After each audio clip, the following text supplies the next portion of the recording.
Welcome! In front of me I have Suunto 9 and I'm gonna show you how to factory reset this watch by using the system settings.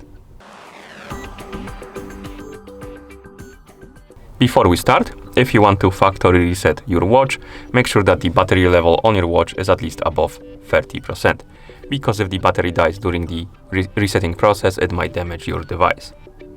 Okay, now let's continue with the reset. So first, we need to open the settings. To do it, use the upper button right here to scroll through the menu. Scroll through the menu until you find the settings icon. And you can tap on the icon or use the button to enter. Now, we can scroll through the menu by using the touchscreen or the buttons, down button and up button.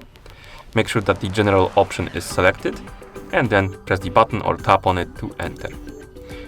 Here, scroll down. Find the option called Reset Settings, select it, and then of course tap on it or press the button. And here we need to tap on the reset or press the upper button to confirm and start the resetting process. So let's press the button. And now let's wait until the resetting process is complete.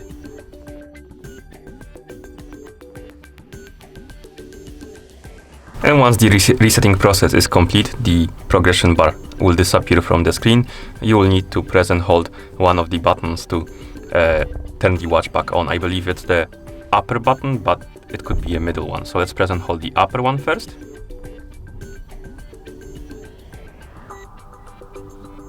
Not this one, so let's press and hold the... Oh no, it was the upper button. Okay, so the watch vibrated and it should turn on. As you can see now, it's turning on. So it was upper button. Basically, you need to hold it for a couple of seconds and then release it. The watch will turn on automatically. Okay, and once you select the language on the screen, this means that the factory reset is complete. Thank you for watching. If you found this video helpful, please consider subscribing to our channel and leaving the like on the video.